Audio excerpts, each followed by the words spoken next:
Hey, y'all, I'm Bud Elliott, and this is my college football summer school series on Cover 3. I bring on the team experts from the 24/7 sports staff and ask them the questions I care about.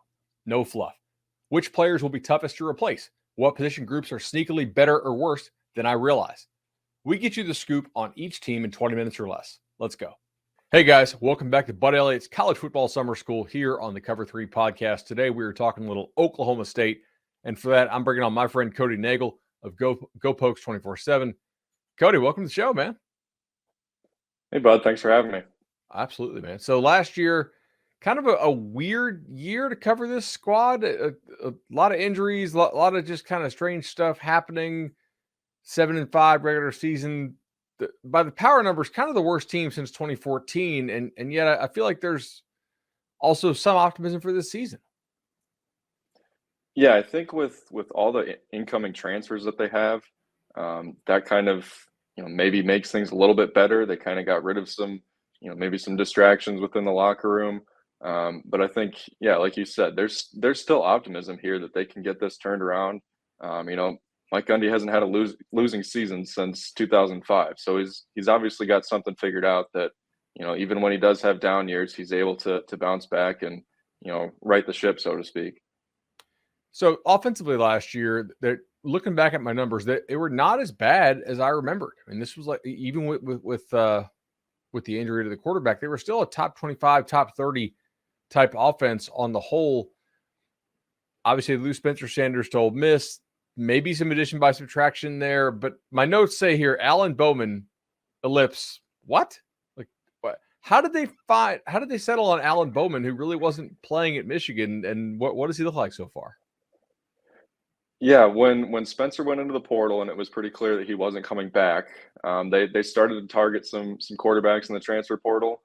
They looked at Brennan Armstrong from Virginia, and then eventually, kind of out of nowhere, settled on Alan Bowman. And to be honest, I think there was a lot of people that kind of forgot he was still in college. There was some familiarity with him being at Texas Tech those 2 years in the Big 12, but when he goes to Michigan, everyone kind of forgets about him and he doesn't really play much at all there. So, when he's the name that comes up that he's the committed quarterback out of the transfer portal and probably the likely starter here next year, that was kind of a surprise to everybody for sure. You mentioned the likely starter. Is there really some chance somebody else other than Bowman could be the QB? I think the only one that's going to pressure him is Garrett Rangel. He was a true freshman last year, played a few games, actually started a few games, but really struggled. I think having another spring under his belt is going to help for sure. But again, I think just Bowman's experience, that's what they wanted. They didn't want to throw Rangel out there again and have him go downhill again. But I think with Bowman's experience, that's kind of what they're going to rely on, and I would expect him to be the starter next year. As far as the pass catcher, so Brennan Presley returns, but basically all of the other receivers who played last year are gone. Who would you expect to step up from the existing roster? And then they also went in the portal fairly heavily here. Which of the portal guys look like hits so far, and how will this lineup shake out? Yeah, for portal guys, DeJon Stribling from Washington State, I think that's the big name to watch. And then Arlen Bruce on the fourth from Iowa. He'll probably be a backup slot behind Brennan, and then we'll eventually probably move into a starting role once Brennan graduates after this year. But those are the two big portal additions. They also got a Division 3 guy from George Fox, which I believe again is in Washington, a school no one again had heard of. But he's a Division 3 All American, 6'3", really lengthy arms and body that can be a good pass catcher for them too if they get injuries at that position like they've had in the past years. Returners, like you mentioned, Brennan Presley is really the only guy that comes in with tons of experience. Jaden Bray had some bright spots as a true freshman in 2021, but was pretty much hurt all of last year. And then Talon Shetron, former 4-star recruits, I expect him to get a bigger role this season as well too. So, what is Mike Gundy's obsession? And I think it's kind of probably smart, but is it Gundy, or does he have like a guy on his staff who loves watching FCS and D2? Because look at the coordinators he's hired over the years. Like he's not afraid to go down to really lower levels of ball. Like, what's the secret sauce there? Has he ever talked about it? Yeah, I don't know what. I think he just has no fear of, going and getting these guys that, have no experience at the Power 5 level. Like when he talked about, the process that he went through to hire a new coordinator, he mentioned, there was a few high school coaches that he was even looking at. I don't know if he ever interviewed them or how far they got in the process, but he even mentioned there were some high school coaches that he was looking at. And, for him to eventually settle on, a guy from Division II, and Brian Nardo coming from Gannon University, again, another school nobody had really heard of again. I think, there's some familiarity there with him being at Emporia State, which is up here in Kansas. I think maybe there was some connections there. Um, Joe Bob Clements, the linebackers coach here, had coached at Emporia State for a while too. So I don't know if there was some sort of connection that somebody said, "Hey, there's this kind of up and coming defensive coordinator that you should look at," and maybe that was the connection. But again, it seemed pretty random to me. For sure. Is Nardo going to run anything different than what they've been running? You think? Yes, they're gonna change up their base defense. So in the past, they've gone with the 4-3-5, if that adds up. 4-2-5. No, 4-2-5. Excuse Excuse me. Yeah, me. sorry. It's early. Yeah, that would have been 12.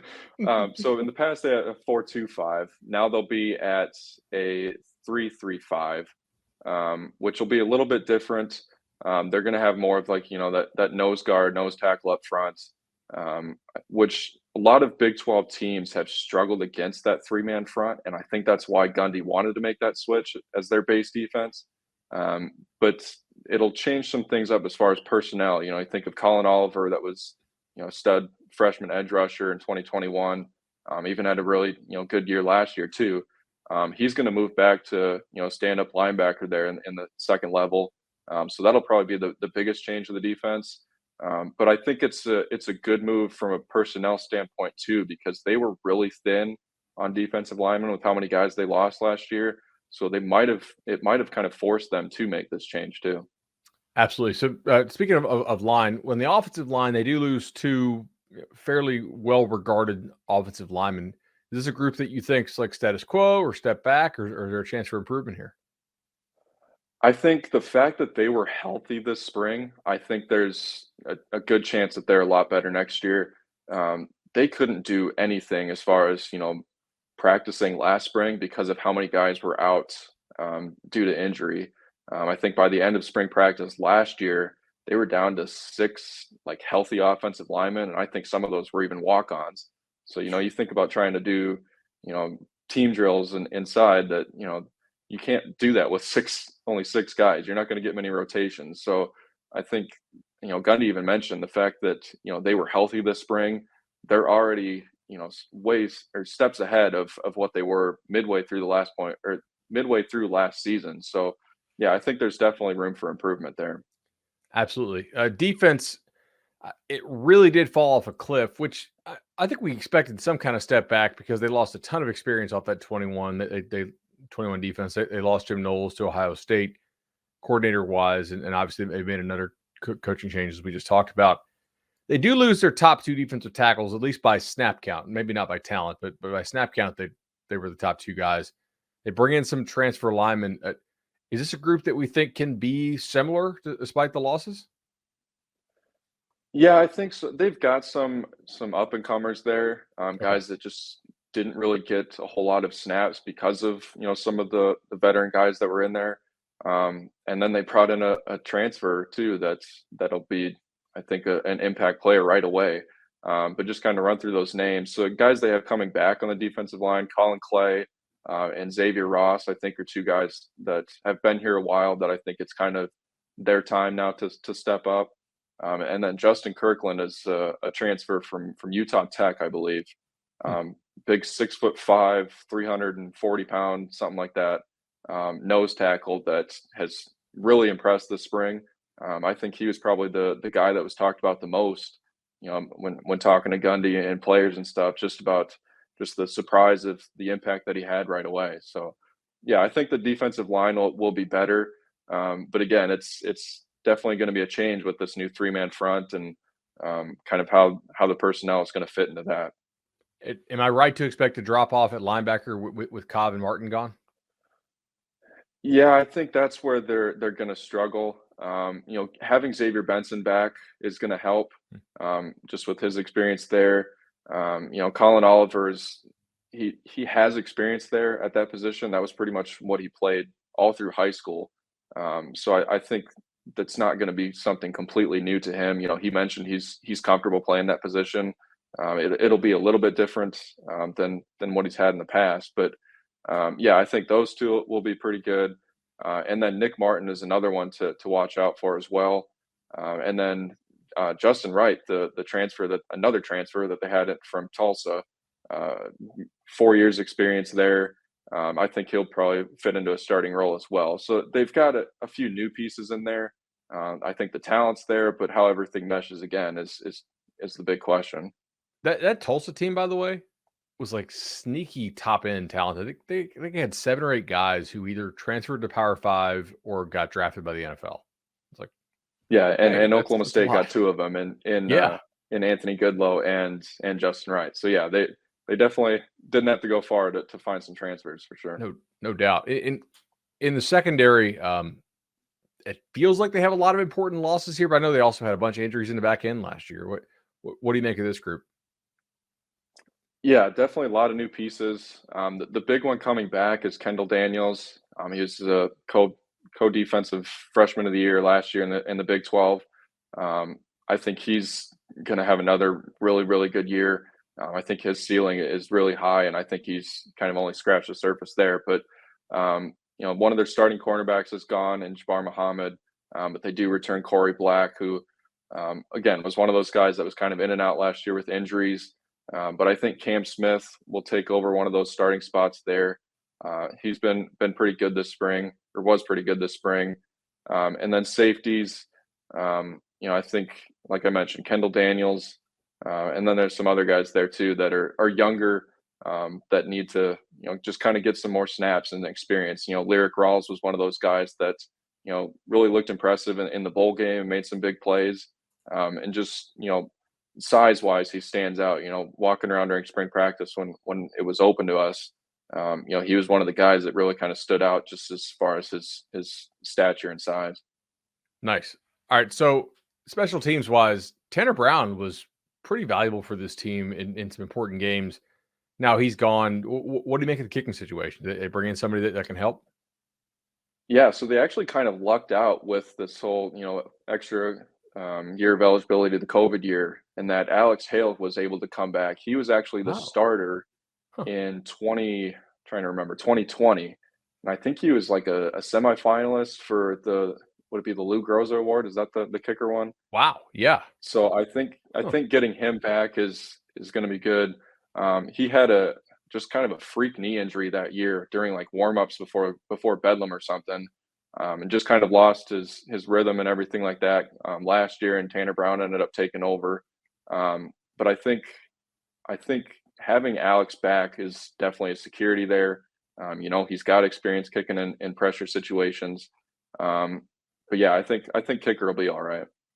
Nice. All right. So, Cody, where would you say on this roster, what position group, other than quarterback, is the biggest drop off between starters and reserves? Oh, I think it's probably got to be the secondary just because of the experience that they lost. Jabbar Muhammad was, basically played 2 years. 1 year as more of a backup role, and then last year as a full time starter. I think about all the safeties that they lost from last year. Jason Taylor was an NFL draft pick. Thomas Harper transferred out to, I believe he went to Notre Dame. Just a lot of pieces there that were really experienced, that were kind of the leftovers from that 2021 defense that was so good, that I think there's just a lot of new pieces coming in there that don't really have the experience, that it might be some kind of trial and error just to get things worked out in the first few games. Awesome. Cody Nagel, GoPokes 24/7, the best site for Oklahoma State coverage out there. Appreciate the time. Thanks, bud.